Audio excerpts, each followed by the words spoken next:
Operation সিঁদুরের সময় তুরস্ক থেকে অস্ত্র এসেছিল পাকিস্তানে। এবার আরো স্পষ্ট তুরস্ক পাক সমঝোতা, আর সেটা এত দূরই যে তুরস্কের প্রেসিডেন্ট এরদোগানকে ভাই বলে ডেকেছেন পাক প্রধানমন্ত্রী শেহবাজ শরীফ। ইস্তানবুলে তুরস্কের প্রেসিডেন্টের সঙ্গে বৈঠকেই এই ভাই বেরাদারির শুরু। সূত্রের খবর, সেখানে দুদেশের দ্বিপাক্ষিক সম্পর্ক নিয়ে আলোচনা হয়েছে। প্রশ্ন এখন একটাই, চোরে চোরে মাস্তুতো ভাই? পেহেলগামে জঙ্গি হামলার পর ভারতের সিঁদুর প্রত্যাঘাত। পাল্টা পাক সেনা সীমান্তবর্তী এলাকায় সাধারণ নাগরিক লক্ষ্য করে হামলা চালায়। ওই হামলায় একাধিক ড্রোন ব্যবহার করে পাকিস্তান, যা মূলত তুরস্ক থেকে পাঠানো হয়েছিল বলে দাবি করে ভারত সরকার। যদিও তুরস্ক সরকার দাবি করে পাকিস্তানকে কোনো রকম সামরিক সাহায্য করা হয়নি। সন্ত্রাস দমনে গোটা বিশ্ব ভারতকে সমর্থন করলেও গুটি কয়েক দেশ পাকিস্তানের পাশে দাঁড়ায়, তাদের মধ্যে অন্যতম তুরস্ক। পেহেলগাম হামলার পর বিশ্বের দরবারে ফের প্রকট হয়ে ওঠে পাক জঙ্গি যোগ।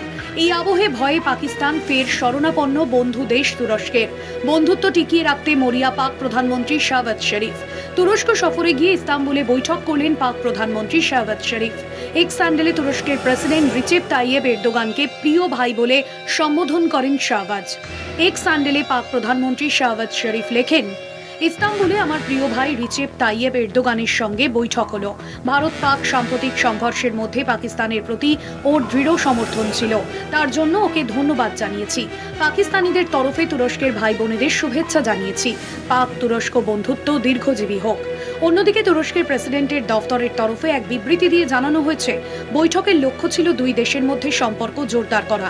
বিশেষ করে জ্বালানি, বাণিজ্য, পরিবহন এবং প্রতিরক্ষা খাতে উন্নতির স্বার্থে আলোচনা হয়েছে। সন্ত্রাসবাদ দমনে তুরস্ক ও পাকিস্তানের পারস্পরিক সহযোগিতার উপর জোর দেওয়া হয়েছে। পাকিস্তান তুরস্কের মধ্যে যে ঐতিহাসিক, মানবিক ও রাজনৈতিক বন্ধন রয়েছে, আগামী দিনে তা আরও দৃঢ় করতে হবে।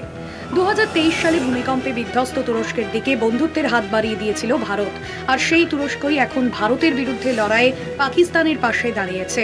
ভ্রমণ বাতিল সহ তুরস্ক সংস্থা সেলেবির ছাড়পত্র বাতিল করেছে কেন্দ্র। এই পরিস্থিতিতে বন্ধু দেশের সঙ্গে সখ্যতা বাড়াতে তুরস্ক সফরে পাক প্রধানমন্ত্রী শাহবাজ শরীফ।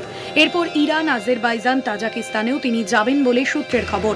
কূটনৈতিক মহলের দাবি, ভারতীয় সেনার হামলায় প্রভূত ক্ষতি হয়েছে পাকিস্তানি সেনার। সেই কারণে বন্ধু দেশগুলির সঙ্গে সম্পর্ক অটুট রাখতে মরিয়া চেষ্টা শাহবাজ সরকারের। কলকাতা টিভি।